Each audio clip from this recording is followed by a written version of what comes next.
નમસ્કાર મિત્રો, વિડીયોમાં તમારું સ્વાગત છે। જી હા મિત્રો, અત્યારે હાલ મોટા અને દુઃખદ સમાચાર સામે આવી રહ્યા છે। તો મિત્રો, સમાચારમાં વાત કરીએ તો પ્લેન ક્રેશમાં મારા ગયેલા મૃતકોના મૃતદેહ સિવિલ હોસ્પિટલ પોસ્ટમોર્ટમ રૂમમાં આપવામાં આવી રહ્યા છે। મૃતદેહ સોંપવામાં આવતી વખતે સ્વજનોના હૃદયદ્રાવક દ્રશ્યો સર્જાયા હતા। જી હા મિત્રો, અત્યારે હાલ મોટા સમાચાર સામે આવી રહ્યા છે।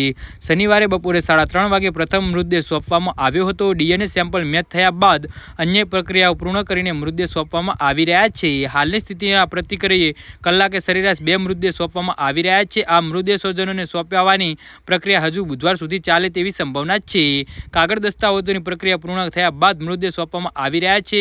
ત્યારે સ્વજનોના હૈયાફાટ રુદનથી સમગ્ર મામલો ગમગમી બની ગયો છે। મોટા ભાગના મૃતદેહ ચહેરા ઓળખાય તેવા પણ રહ્યા નથી। પોતાના વાલ સોયા ચહેરા અંતિમ વખત પણ જોઈ નહીં શકાય તે બાબતે સ્વજનોની પીડામાં વધારો કરે છે। જી હા મિત્રો, અત્યારે હાલ મોટા સમાચાર સામે આવી રહ્યા છે। તો બીજી તરફ ડીએનએ સેમ્પલ આપી દીધા બાદ જેઓ મૃતદેહની રાહ જોઈ રહ્યા છે તે સ્વજનો માટે એક ક્ષણ હાલ એક યુગ સન્માન જેવી હોય છે તેઓ હેલ્પ ડિસ્કના સતત પૂછતા જોવા મળી રહ્યા છે। જી હા મિત્રો, તો આના વિશે તમારું શું કહેવું છે તો નીચે કમેન્ટ બોક્સમાં જરૂરથી જણાવજો। ધન્યવાદ।